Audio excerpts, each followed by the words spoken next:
Good afternoon and good morning, everybody, and thank you for joining us for the second conversation within the Odesa Talks. The Odesa Talks is a very new project that the Center for International and European Studies at Kadir University in Istanbul, the International Institute for Peace in Vienna, and the Ukraine Analytica in Odessa, Ukraine, together with the Foreign Policy Council, Ukrainian Prism in Kiev, and the Angel Quadrivium, also in Ukraine, in Chernivtsi, have put together in order to allow for different opinions, different points of view of what is going on, not only in the region, but really in the world, to be discussed and to be heard by as many of you as possible. The Odesa Talks are part of an older project that the International and European Studies at Kadir has been doing for some years now, which is the International Neighborhood Symposium, which we very much hope that in the very near future we'll be able to hold in person in Ukraine, in Odessa, where the last two editions, if I'm not mistaken, of the symposium took place in the previous years. This year's discussion is about the region. What else? It's about understanding the regional concept. And in order to better understand it, we have three excellent speakers. I'll introduce each one of them as I give them the floor. The discussion will not only limit to the regional context, because one cannot discuss the regional context without looking at the European and really transatlantic context, and maybe even a little bit wider if we are to look at actors which are very, very important in the region. It will start small and will go big, or will start big and will go small, as each speaker chooses to do. The first point of view will come from MITAT CELIKPALA, who is the Dean of Faculty of Economics, Administration and Social Sciences at Kadir Has University in Istanbul, Turkey. MITAT, we are all looking at Turkey these days, as always, but maybe even more so these days, because of its very interesting policies and changes of policies, or nuancing of policies towards the region and the regions, and also about the role that it plays in the transatlantic context, security context, as I was saying. In about no more than 7 minutes, can you introduce us to how Turkey is viewing the conflict, the region, its role in the region, and how this role is or not connected to the role that it plays in other regions as well? Okay, thank you, Alina. It's very nice to with you and with, of course, my close friends, great friends, Yevgenia and Richard. Of course, it's so pity to talk about those issues, especially Russian aggression in the region. But this is the fact, and we are just trying to understand and figure out the issues. For the sake of using time very efficiently, I may give some bullet points in 5 to 7 minutes, and then most probably I have a chance in the second tour to open up some issues depending on your questions, most probably. And it is already almost the third month of ongoing war, and it's very important. We see kind of a solidarity among the Western actors, especially the European ones, and this is very important. And despite the fact that there is a kind of fractures between those members, we are expecting the 6th package of sanctions. They are underway. There are a couple of exceptions, of course, Hungary, Bulgaria, and Croatia. And this is very effective on those countries, similar to Turkey. Therefore, I try to touch upon this issue first. And then we see some kind of NATO self-defense, deterrence, dialogue, and engagement policies. And NATO members are very active, and we are expecting the document in this month, most probably. Therefore, we will have another perspective. For Turkey, this is very important. I don't know how can I start, but I may say that there is a kind of a Russian geopolitical revisionism, and this has almost invariably pushed Turkey closer to the West from the beginning. But we see some pushes and pushbacks for Turkish decision makers time to time. The logic is straightforward. In fact, the first Russian revisionism is a kind of a direct security threat for Turkey, and Russia is changing the balance, not only in the region, but in global environment as well. This is the first thing. This Russian aggression poses a threat to Turkey as well. And secondly, the post-Soviet space is also Turkey's immediate neighborhood. Any kind of a change by force is Turkey's interest. That this is very important. We see some mediation efforts from Turkey's perspective from the beginning. This is a kind of a move for greater visibility for Turkey and as well as for Erdogan himself. But we don't know whether the parties are expecting Turkey to play a kind of a mediation role. And Turkey is not part of those sanctions. This is another factor. And then all the actors, including Ukraine, is trying to understand Turkey's positions from the beginning. But, we are seeing a kind of a new ways, continuing and evolving events. And Turkey may explore some ways to acquire some further roles in terms of humanitarian, diplomatic, or geopolitical, and makes itself a kind of a relevant actor for different actors within the region. What can I trying to say? Turkey as a NATO member country, first of all, has to define its position. And in the Black Sea region, we see a sea change in terms of geopolitics. Turkey's long, policy perspective was a kind of a regional ownership in the Black Sea area. And this has just collapsed down. And Turkey needs to develop a new geopolitical narrative and security narrative within the region as a NATO member country, whether it is together with NATO member actors or allies or with the littorals. And now we see at least two littorals are NATO member countries together with Turkey, namely Bulgaria and Romania. And we are expecting Ukrainian at least a roadmap participation of this security structure. And we are expecting the other members like Georgia, and it was impossible to work together with Russia. Therefore, this is very important for Turkey that we need to find some ways. Secondly, you mentioned the spillover effects of Turkey's position in the region. This is not only part of region, but all those regions are connected.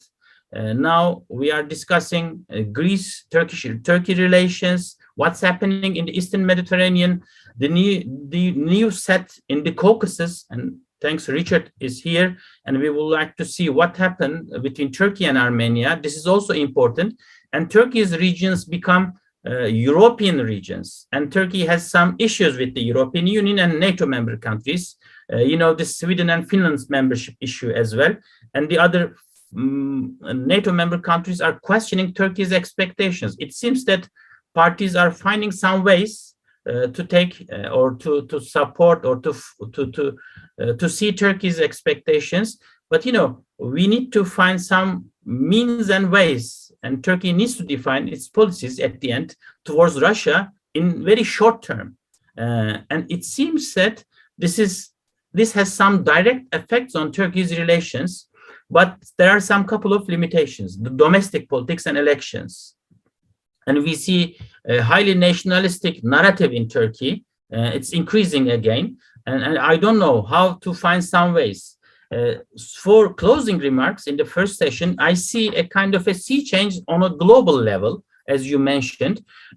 Many actors are commenting or writing that the new world order, especially, it's going to be maybe in question, quotation marks, the liberal world order will be collapsing down. Is it the case? Are we going to move towards a kind of a multipolarity?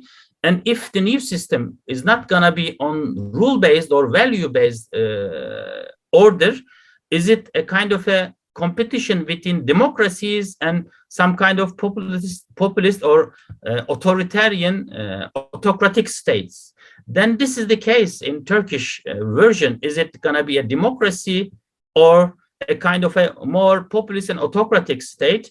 Because it will affect not only the region, but Turkey's relations with Russia, with the other regional actors, and most probably the role model. Therefore, we have to follow all those developments in the coming next year And it is also very closely related with what will happen in the Black Sea area, especially between Ukraine and, of course, Russia. But it seems that the last word, Alina, Turkey is still trying to stick to promises, try to keep its relations warm with Ukraine and not recognize any kind of an illegal move by Russia.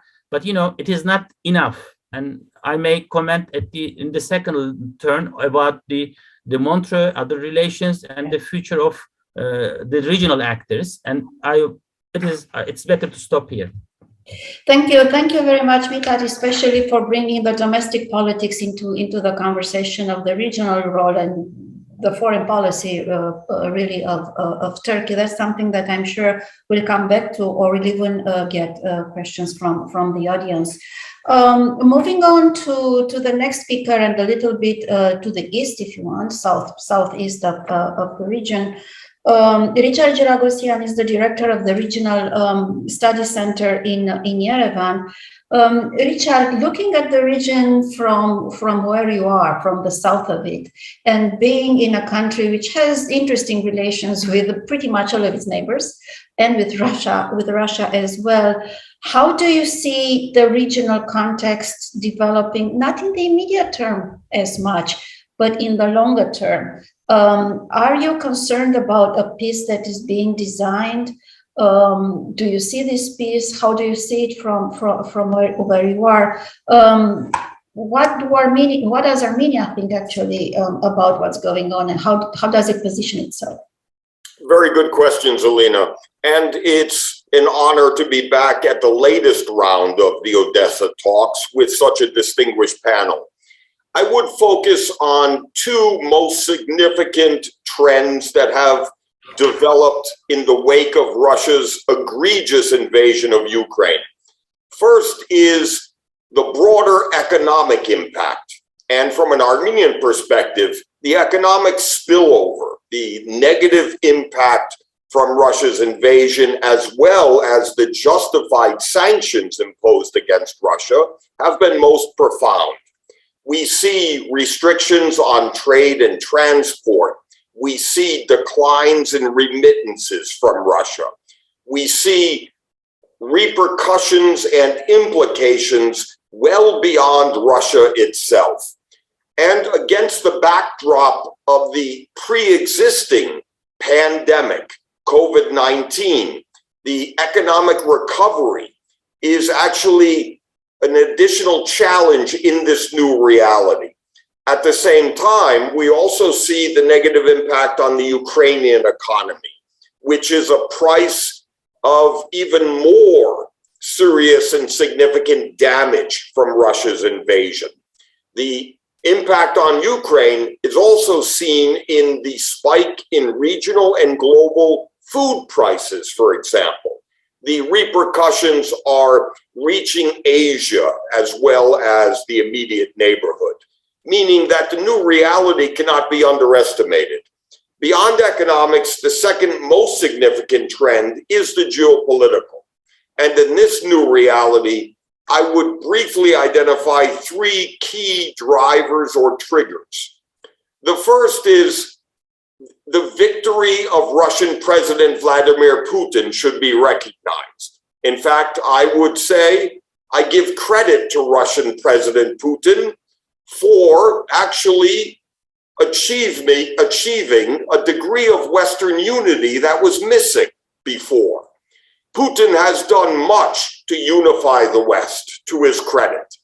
The second achievement of the Russian president is he has succeeded in restoring the relevance of the NATO alliance more than any NATO member could have done.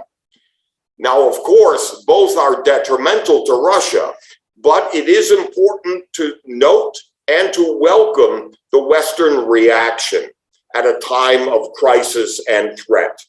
The second interesting aspect of the geopolitical implications is demonstrated by the surprising underperformance of the Russian military. The view from Armenia, as well as many of Russia's neighbors, is surprise at the weakness and the lack of capacity of the Russian military, which actually from Kazakhstan to Armenia is seen as much less of a threat than it once was, given the surprising inferiority of the so-called power of the Russian military. And third, perhaps most importantly, the view from Armenia is actually one shared by friends in our neighboring states, from Moldova to Central Asia. There is a storm on the horizon. No matter what happens on the ground in Ukraine, we will face an angry, isolated Russian leadership committed to revenge and retribution. I do expect a coming storm where Russia imposes a backlash against all of its neighbors, from Moldova to Central Asia to Armenia to Georgia and even Azerbaijan, where Russia imposes greater demands for submission and fidelity and tries to restrict the space for all of its neighbors to engage and deepen relations with the West. This is something we're preparing for in actually dealing with a different challenge of a weak, insecure Russia and an angry, isolated Russia, which is a different challenge than we expected. Therefore, resiliency, democratization are the keys in terms of strengthening institutional democracy to the level capable of resisting a Russian backlash that seems to be coming. And in conclusion, there is no conclusion. This is very much a dynamic, not static process.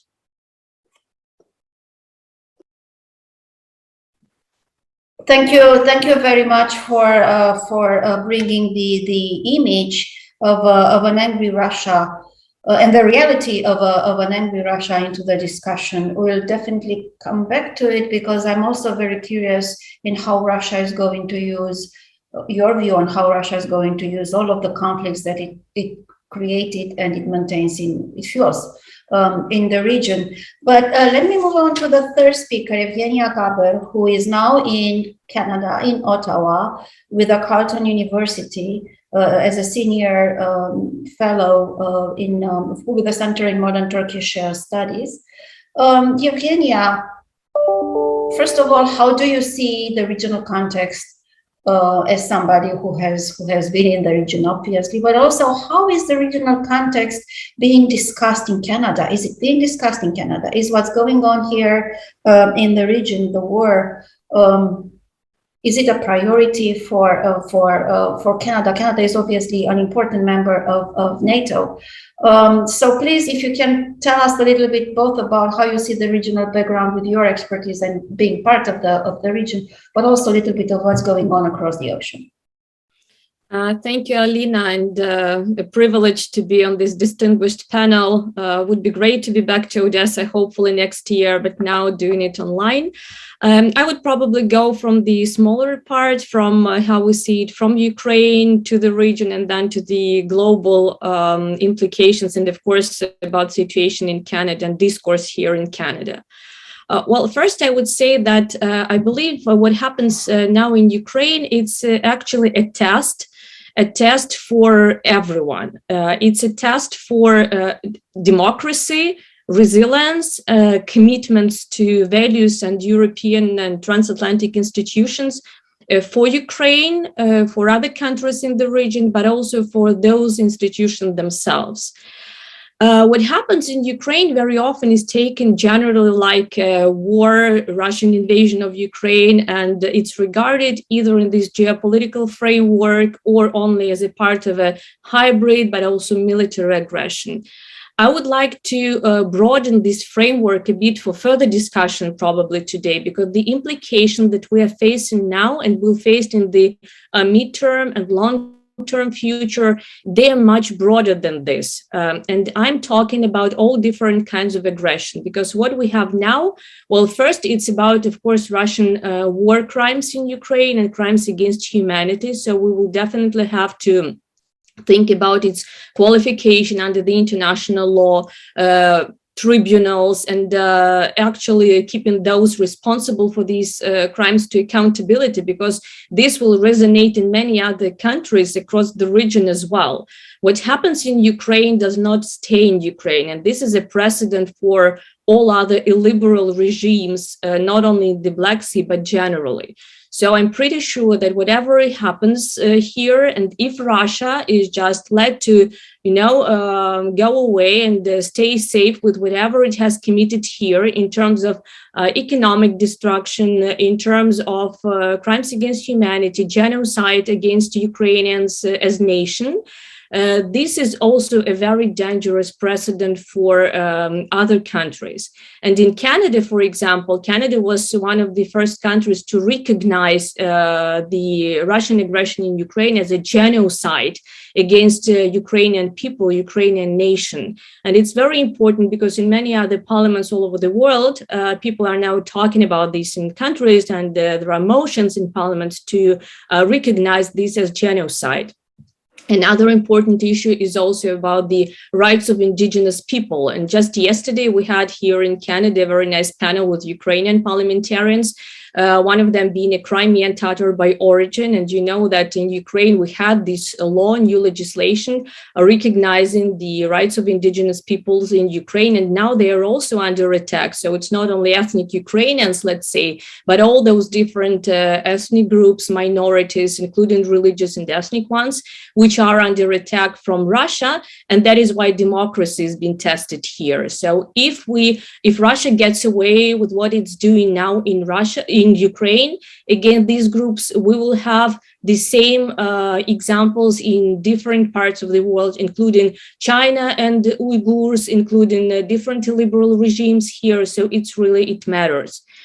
Then, of course, it's about freedom of navigation, because we have not only lands under occupation, but also the Sea of Azov and the Black Sea under occupation. So the freedom of commercial navigation, Montreal regime, and everything else, which we can discuss, it's important because this war, it actually started from Russian aggression on sea, not Russian aggression on land. So we had this war of drills, war of exercises, when Russia just blocked huge parts of the Black Sea for all other vessels. And we actually failed to explain to the world that we have to react now. We don't have to wait until it actually turns into a full-scale war against Ukraine, but we could not do that. So now I think that maritime security is something that we have to think about in a different framework, in a different way, and it's really important to do that. And of course, I don't mention consequences for environment, consequences for culture, because this is also a cultural genocide with all those destruction of museums, theaters, and so on. So this is something that we create a precedent here in Ukraine. Second thing, talking about the regional implications and what it means for the region, for the Black Sea region, actually, I would say it's probably the end of our hopes for Black Sea regionalism, unfortunately, because I remember talking with my colleagues, with MITAT and with Mustafa Aydin, who was also talking a lot about regionalism in the Black Sea.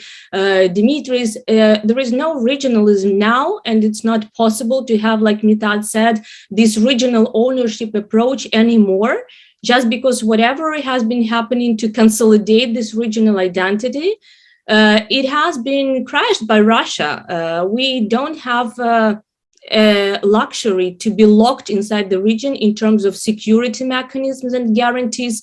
We obviously need more NATO, more transatlantic actors here, but it's also the main probably implication would be that such regional initiatives as, let's say, BSEC, or whatever other formats we had under Turkish leadership, under other countries' leadership in the region, they just failed to react.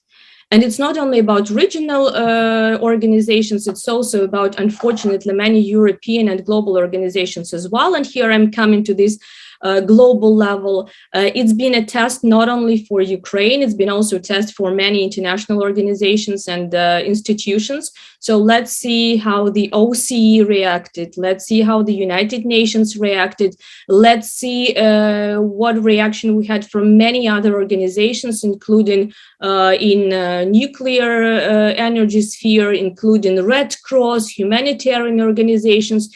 At some point, Ukraine just felt that we're facing the consequences of Russian aggression on the ground ourselves, because most of those organizations said, okay, so we'll come when you have ceasefire, because it's dangerous to be here on the ground, which is kind of understandable, but that is also about the efficiency of these organizations. So here, why I say that this is also a test for the European Union, for NATO as well, because it's not only about Ukraine and Ukraine's test to how far it can go in defending its values, values of democracy, values of international law, and commitment to the EU and NATO. It's also about how the EU and NATO see their fight for these freedoms, how far they can go in that. And it's not only about the candidate status for Ukraine in the upcoming EU summit, for example. It's also about are these organizations going to have any articulate strategy towards the Black Sea region? Are we going to talk about the Black Sea strategy of NATO during the Madrid summit or during the EU summit? Because so far it's been somewhere on the periphery, unfortunately, of the Euro-Atlantic and European security area, which is not the case, because we have Romania, Bulgaria, Turkey here as NATO members, but we don't have any consistent and coherent policy of the EU and NATO in the region. Yevgenia, I will stop you here. I will stop you here because this is something that I'm sure will be discussed probably even in the second round of interventions or in the conversations with those in the audience. MITAT, I'm coming back to you because you did bring the domestic aspect of politics into the conversation. And I do want to connect what you said to what Richard has said about the economic impact which is obviously growing, and we don't even know how deeply we'll all feel it. Turkey is not doing great necessarily economically. Is this affecting domestic politics in what way? And domestic politics at its turn is making Turkey less interested in being a regional actor in the Black Sea region, as you said, or taken into consideration the fact that Russia will become weaker, hence angrier. Turkey feels like a responsibility towards playing a regional role. And here you can throw in your Montreux Convention. Okay. Alina, let me start by saying that the government's approach in Turkey has been a kind of bipartisan support all over the country. Turkey is, and in Turkey, and it's not a kind of dividing line in domestic politics among the political parties. There is a belief. What kind of a belief, or the understanding is that Ankara cannot afford outright hostility towards Moscow either. This is very important. And no Western countries is as exposed to Russia, both economically and geopolitically, as Turkey. Turkey is very important point. There is a difference, of course. The opposition mainly criticized the government more about the style than substance. And the opposition has criticized Erdogan for opting to play this out in public, arguing that Turkey's interest will have been kind of a better served through the closed door diplomacy. He's using this kind of a leverage in domestic issues. Technically, the whole country is very supportive of Ukrainian cause, and Ukrainian territorial integrity is a sacred thing in Turkey. And Russian aggression is unacceptable. Those are very important things that makes everyone agreed on. But what kind of a threat or the Turkey is facing with exposed by Russia in terms of economic and geopolitical concerns, as you say, economically, it's the fact that Russia is Turkey's most important supplier of energy as well as grain, and accounted for almost 20% of tourists visiting Turkey in 2021. But there is another fact. Ukraine is another factor for Turkey. It is almost important as much as Russia. Therefore, Turkey needs to think twice in terms of economy and of geopolitical factors. It seems that Turkey sources almost 80% of its grain from both Russia and Ukraine for its export-oriented food industry as well as domestic consumption. This is the case why Turkey is negotiating with the Western allies and as well as Ukraine to secure the navigation, freedom of navigation in the Black Sea area, as Yevgenia mentioned. But, under current circumstances, both the parties are fighting and warring with each other, and it's not easy to find some ways. And more than that,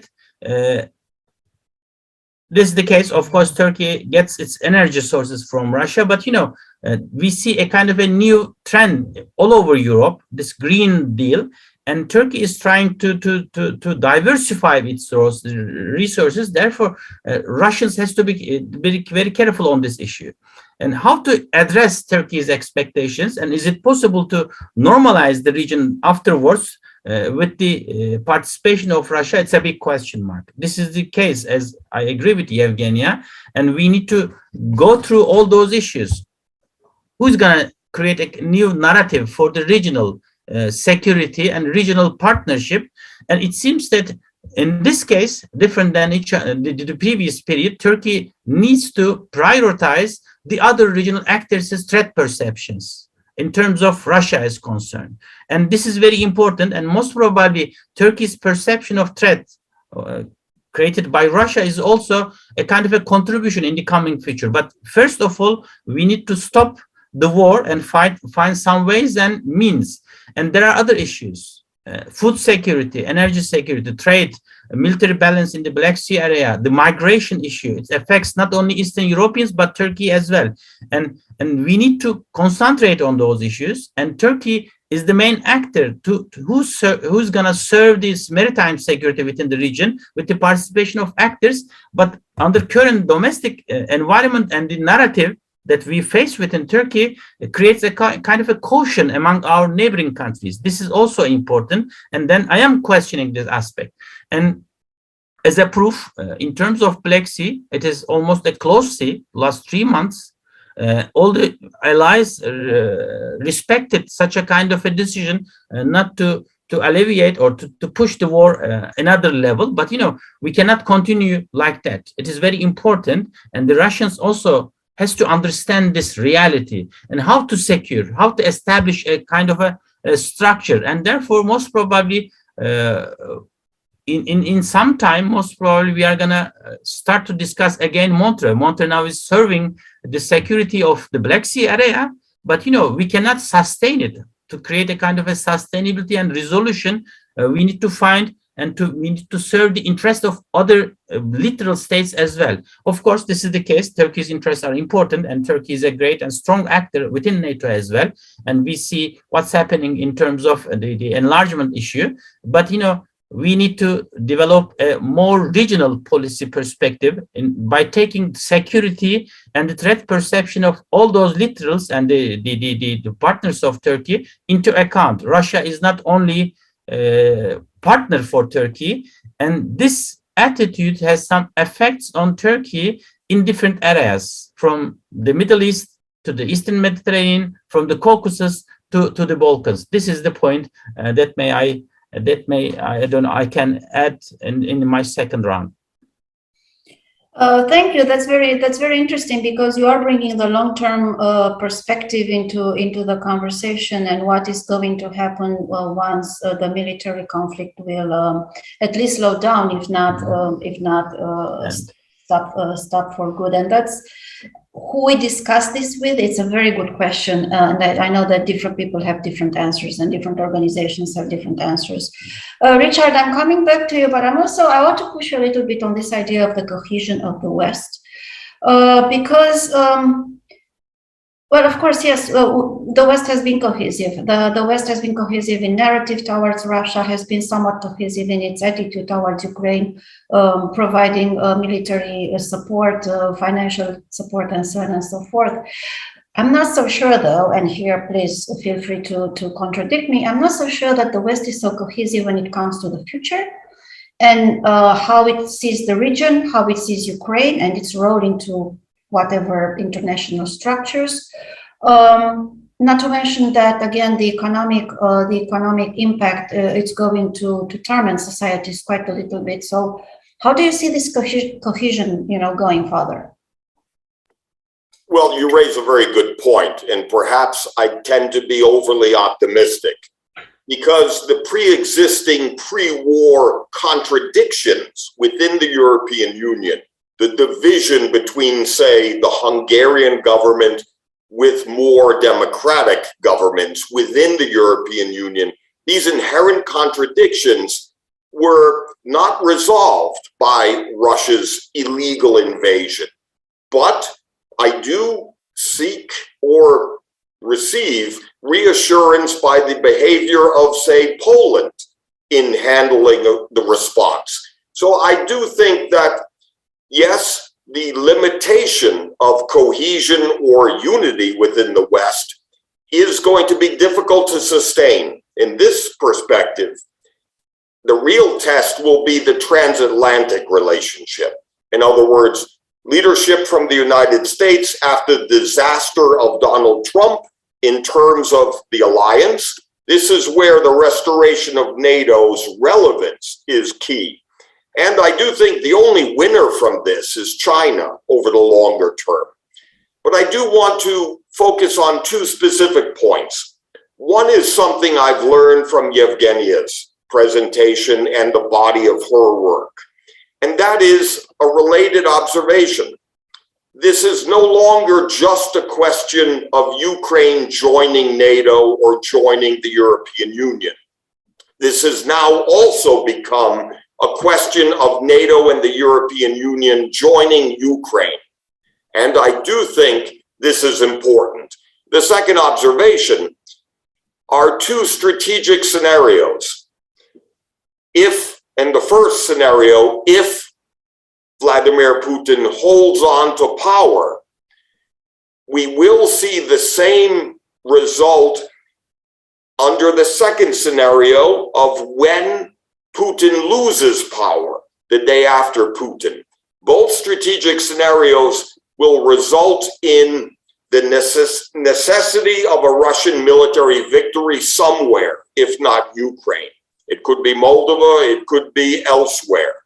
Second, I do fear, as we see in Russian history, a weak, angry, divisive Russia will strike out and use so-called frozen conflicts to undermine its neighbors and to seek leverage over its neighbors. This includes now Nagorno-Karabakh, where the Russians have a unilateral projection of power with the deployment of peacekeepers. So we do expect these frozen conflicts or other conflicts to be used by Russia, whether it is Putin or the day after Putin, to maximize Russian power projection and leverage over these countries.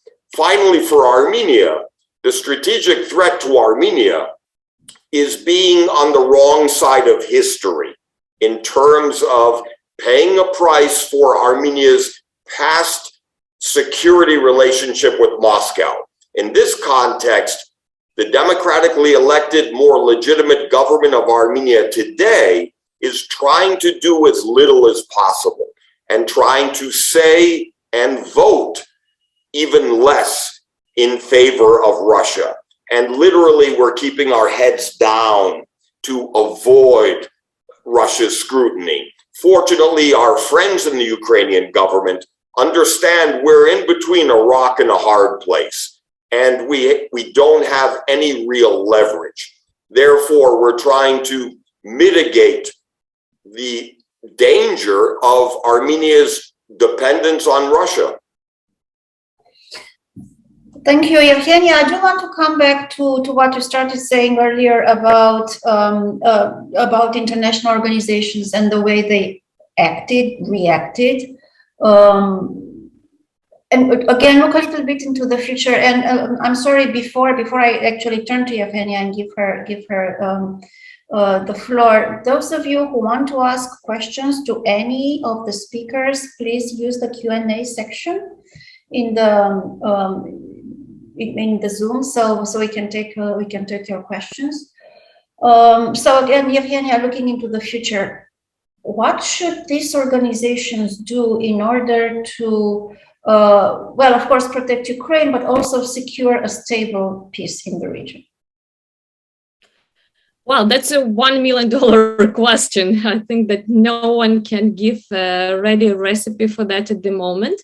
But one thing is clear, and that's that we have to actually reconsider the procedures and the basics of functioning of many of those organizations.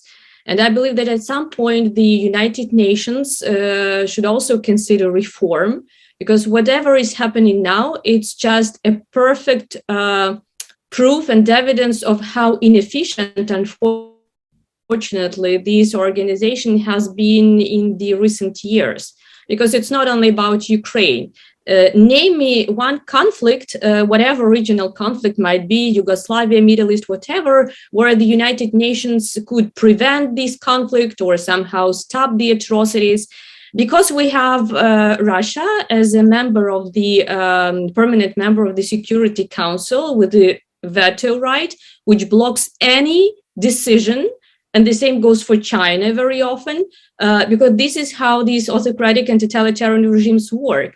So if we go on with the same United Nations as we have it now, it's just a symbolic organization. And I'm sorry to say that, because I do believe that it still has the potential to revive itself, actually, but a reform is needed. The same goes for the security guarantees and mechanisms on the regional level. Ukraine has its own experience with the Budapest Memorandum, which never worked. And that's, again, not only about Ukraine, right? It's also about South Korea, for example, and North Korea and China, about any state which has nuclear power, nuclear burden, let's say, and the power to blackmail the whole world just because it has nuclear weapons. So these are kind of global, fundamental, existential issues which Ukraine has just highlighted. So many of those problems that we used to have so far, we just now see them focused and concentrated, like the essence of those questions being gathered in Ukraine. And that's why it's so important to see how we react on that. So with the EU and NATO, for example, what we see now, generally, like with the reaction of the West, consolidated one, I agree with Richard, but we have the UK and the United States as leaders globally, and then we have Poland, Baltic states, Slovakia, Czech Republic, like Central and Eastern European countries, which enormously support us because they know what it is to be under the Russian or Soviet occupation for many years. And then we have the old Europe, which is still trying to do this telephone diplomacy, not to escalate things, to save face to Putin. It's not the stage to save face for Putin. There is no face left there. I'm sorry to say that. So I do believe that it's important to not to stick to this defunct, non-existent status quo, hoping that at some point we'll just get back to business as usual and just forget this as another situation in the region. We have to talk about new security mechanisms and guarantees. We have to talk about United Nations reform, and we have to talk about the efficiency of the regional organizations as well. I don't see any questions. So before the participant, oh, I do see a question now, but before okay, this is a question. I will take this question, and then I have another question which I would like all of the panelists to answer probably in the end. So this question goes to MITAT CELIKPALA. How the current war affects Turkey's Syria policy? Is Turkey willing and or able to utilize the situation in order to strengthen its position in northern Syria? Alina, this is an issue that we are discussing in Turkey from the beginning, and to utilize the situation and to increase or to realize Turkey's interest in some different areas by using the imbalance or the prioritization of some issues in Ukraine in the north, give chance some Turkish authorities to take some decisions and to create a kind of some positive gains in different areas. This is a kind of a dangerous issue for the Turkish decision makers. And we are still, as Turkey, we are still living under unstabilized regions. And when you check Turkey's all around, you cannot see any kind of a sustainable environment. There is a stark changes, a difference between 1990s, even 2000, the first decade of this century, and the current environment. And it makes Turkey a fragile, and you see the economic conditions in Turkey turning out to be worse, and the currency rates are hectic, and it is getting worse and worse. And the continuing war all around Turkey, and if Turkey become a part of this disagreements, creates very negative environment. And there are, of course, many high level statements that Turkey is gonna go for new operation in Syria against PKK and PKK affiliates by agreeing with Russia or some other regional actors as well. This is not the case. And of course, there is a kind of a strong terror threat against Turkey. And to utilize this environment to limit some actors has some kind of a negative consequences.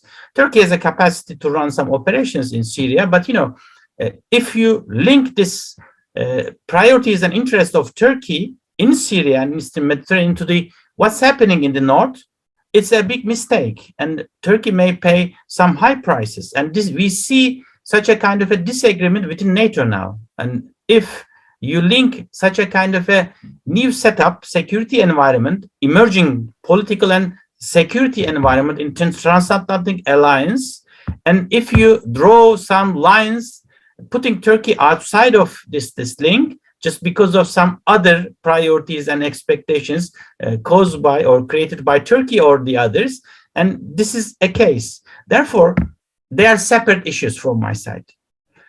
For example, if you link what's happening in the Caucasus and Turkey's role in the region, as Richard mentioned, to what's happening in Ukraine, and then try to create some other, gains for Turkey's interest, this is complicated. It is the worst thing. And we are seeing what's happening between Turkey and Greece by using other East Med related issues, as well as NATO's or American operations in the north support Ukraine. We need to separate those issues, and I may just respond from this perspective. I do have a question for Richard, because with everything that is going on in the United States, the question is about the United States, and it's about the role in the region. With everything that is going on in the United States internally, and with the midterm elections in a few months from now, 6 months from now, and with the complexities of these elections, these are not easy elections. Do you feel that US is about to slowly withdraw from the region, or at least reduce its interest and strategic presence in the region in the lead up to the midterm elections and probably after these elections? Well, unfortunately, it's a good question that deserves an honest answer, and I'm concerned. I'm worried, however, because the United States was already pulling out, withdrawing, pulling back from not just the region in general, but across the board within Eurasia. In the South Caucasus, the US is simply not engaged. This is why the European Union is much more active lately, between Armenia and Azerbaijan in particular. Now, having said that, the reason I'm optimistic is the absence of the United States in the South Caucasus is a good thing for us on the ground. The European Union involvement is much less provocative to Moscow. And for Armenia-Turkey normalization, if the US was directly out front on the issue, it would ruin the prospects and process. It would provoke a reaction from Erdogan in Turkey. And I also think, secondly, I'm optimistic that the response from the United States to Russia's invasion of Ukraine has actually pulled the United States back in to its commitments and restored the importance of NATO, so that no matter who wins, we will see a course correction. Because for the United States, it's almost an embarrassment not to react robustly to the situation on the ground in Ukraine. And I do think the stakes are too high for the US to survive walking away from these commitments. So then if the US is continuing its strategic withdrawal from the region, wouldn't this leave a vacuum? No, let me clarify. Under the Biden administration, we have already seen the correction of the United States pulling back and pulling out, which was building, especially through the Trump administration. With Biden in office, coupled with the challenge of the invasion of Ukraine, I see the US already correcting its course. However, that doesn't apply to the South Caucasus, where you're right. There's still a vacuum. Fortunately, it's the European Union that have stepped in to actually fill that vacuum. If any other, the same question actually goes to you. Do you foresee the European Union strong enough to be playing an important role in Ukraine and to, well, securing Ukraine, but not only from the security point of view, from the political point of view as well? Well, absolutely. I think that in terms of security, the EU is not the strongest actor here.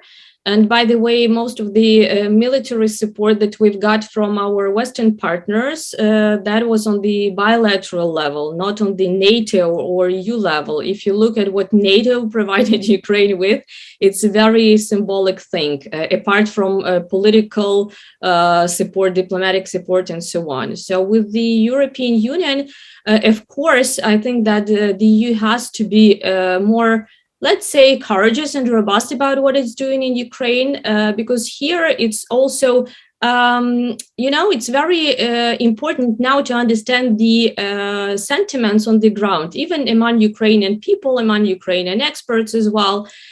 We have been dying for European values, and it's not just because it's a nice rhetoric, that's the fact. So what else can we do to prove that we are part of a bigger Europe? There is nothing more that we can do to show that. And then you have some member countries inside the European Union, for example, like Hungary, which is a member state and which is not the best example of a liberal democracy. I'm trying to be diplomatic here. But then, because of some limitations, some bureaucratic procedures, some realpolitik stuff, national interests of some countries inside, we are still hesitant about whether we're going to have this status of a candidate country or not, how it's going to be in the future. It's really important not to lose this momentum, because if this momentum is lost, Ukraine will suffer, but also the European Union will suffer a lot. And other countries like Georgia, like Moldova, like many others, they might actually reconsider their path in the future as well. So I do believe that it's important not only in terms of course, support, of course, economic sanctions, and we appreciate that a lot. And the hopefully next package of sanctions will also include gas and oil embargo, however painful it might be, but it cannot be more painful than losing human lives here. But it's important to get an understanding from our European partners that it's also the future of the EU which is being under discussion now. It's not only the future of Ukraine itself, it's about the soft power, the normative power of the EU, and about this pragmatism, realpolitik, and business as usual versus resolution to fight for European values. So here I think that this is a chance to prove that both NATO and the EU are viable, and they have much more to do in Ukraine. We are not getting any more questions from the audience, so I do have a question, and no, I don't. It's not the last one, actually. I have to. But I do have a question to the three of you, and the question is as follows: what will peace look like? What would you like to see the peace look like, and what do you think the peace will actually look like? MITAT. I don't know whether it's a kind of a sustainable peace in the region afterwards.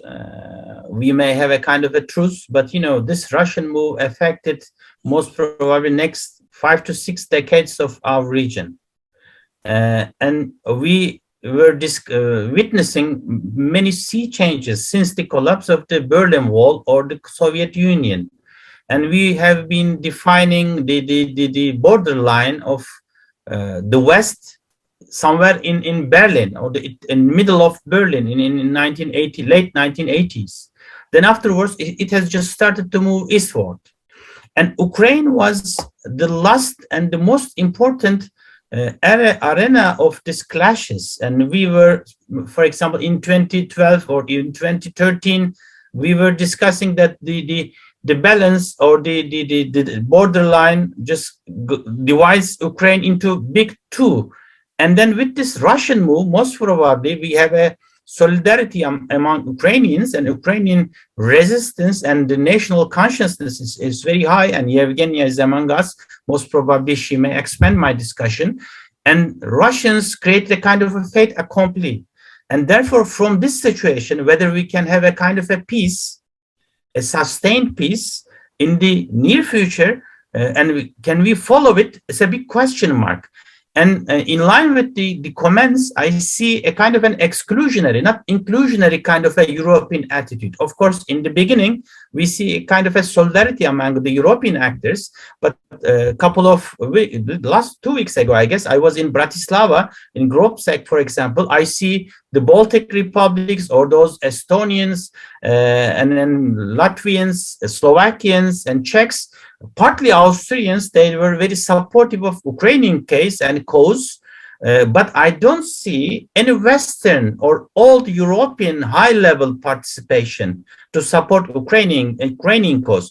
And most probably this was the reason why high-level Ukrainian participants, including the president himself, was very critical of such a kind of attitude. For 3 months, we see some kind of a solidarity. But if it comes to, let's say, 6, 7, 8 months, can they follow such a kind of a solidarity? I have some doubts. It's very important, and this is the reason why some Turkish authorities are very critical and suspicious of such a kind of an attitude. And at the end, what kind of a European borders? We are speaking about humanitarian values and global values, or historical realities. This was the reason why I was raising democracy thing. The European values are not only European values, they are humanitarian values, and the Europeans need to support and realistically approach those such kind of an event. I'm very aware of the fact that this is a high burden, but this is the world that we have created after the collapse of the Soviet Union, and this enlargement fatigue and all those other discussions are aside. Whether a member or a partner, we have to find some ways. What are the limits and what are the basics of those values and the realities of the I don't know, global environment. Therefore, at the end, I'm a little bit suspicious of the nature of peace, especially the kind of a very short notice kind of a peace. And how can we affect Russian attitude? This is a big question mark. They're getting more authoritarian, more, I don't know, responsive. And you are very experienced comparing with myself, but this is a huge issue. And we need to think, I don't know, not twice, but many times about this issue as well. Richard, how do you see peace? How do you want peace and how do you see peace? Well, I'll be quite honest. I don't see peace, nor do I necessarily want peace. The most I work for is post-war stability, and stability and security as the building blocks, the foundation for some eventual generational peace. But the reason I don't see it is going back to 2008, Russia's invasion of Georgia, going back to Russia's annexation of Crimea, going back to 2020, Azerbaijan's military success over Nagorno-Karabakh. Each of these has set a dangerous precedent where the use of force has been validated. It has encouraged Russia to invade Ukraine. And until, on an international level, we can actually counter that narrative of force, of might makes right, peace will be elusive. The reason I'm seeking post-war stability first is also because the trend in Eurasia now is moving toward the chaos and insecurity that we see in the Middle East. Unresolved conflicts over generations, an entrenched hatred and lack of tolerance. This is why we, from the German Marshall Fund to civil society to others, must invest more in resiliency and democratization within our countries. Just as in Ukraine, the best weapon to fight Russian aggression is not necessarily military.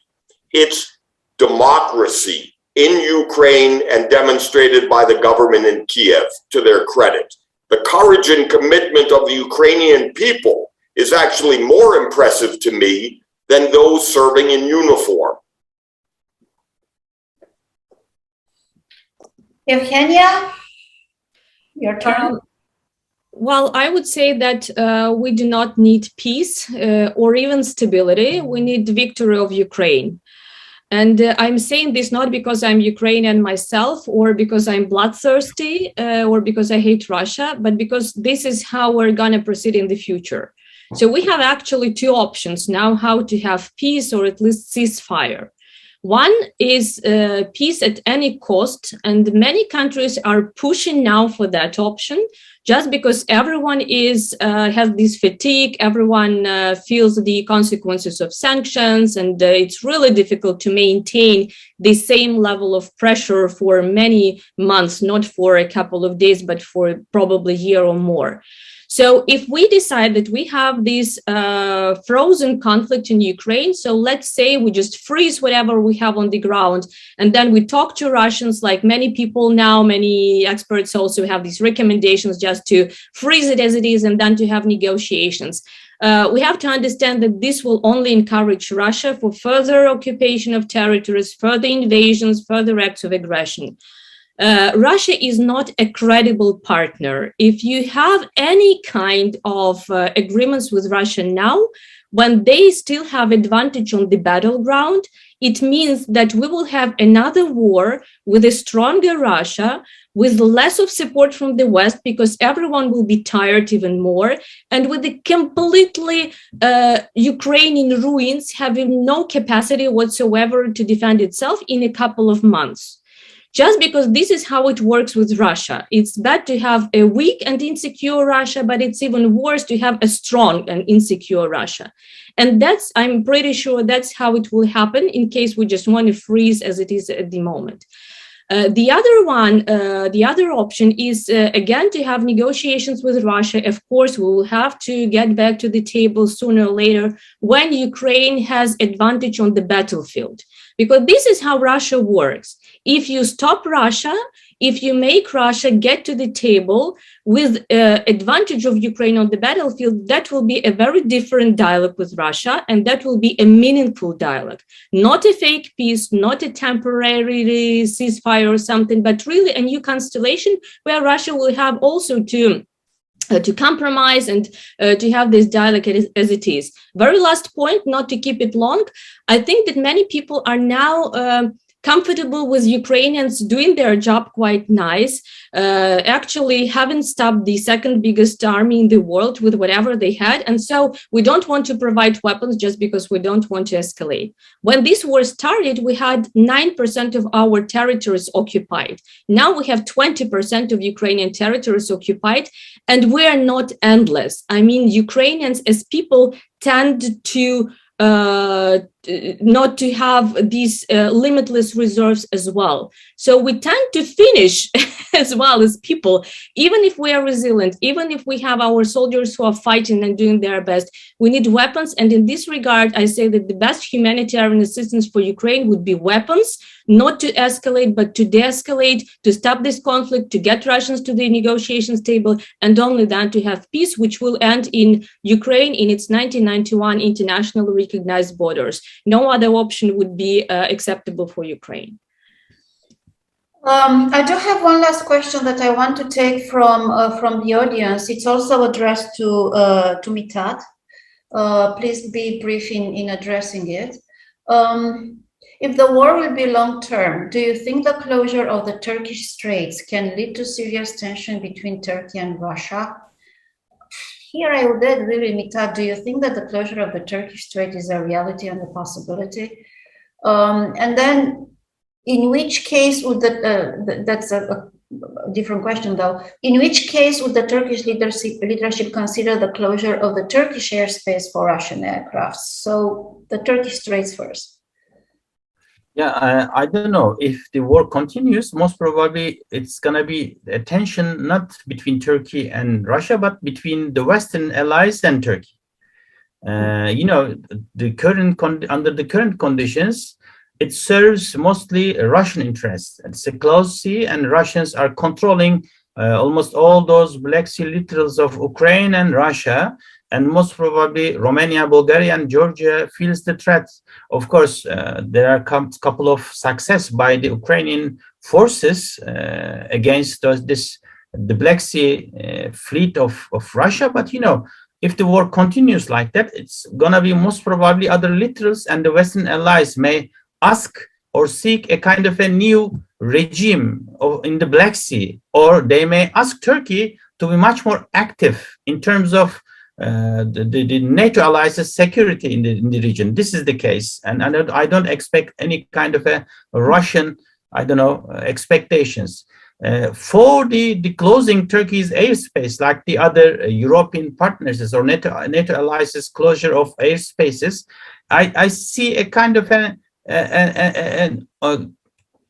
agreement among the Western actors, including Ukraine, to give Russians a kind of an outlet to reach out the global environment via Turkey, because Turkey's position is very clear, and it's a NATO member country, and it supports Western attitude. I don't know. I'm not expecting the Western expectations or Ukrainian to ask to close Turkey's airspace to Russians, but if they ask this one, most probably Turkey may try to stay a little bit away from such a kind of a balance and try to keep open the airspace to Russian flights. But I don't see any move from the Western side as well now. Thank you. Well, thank you all for a very, very interesting conversation, and I think we somewhat managed to cover quite a lot of ground. Thank you to all the three panelists. And I do want to remind those who are following us that in exactly a week from now, on June 21st, there's going to be another session of the Odesa talks. This time on the European Union and its neighborhoods. So we're going to look east and we're going to look south as well. Looking forward to I will not be a moderator, but looking forward to that conversation as well. Thank you to the panelists. Thank you to those who are following us, and have a good rest of the day. Bye.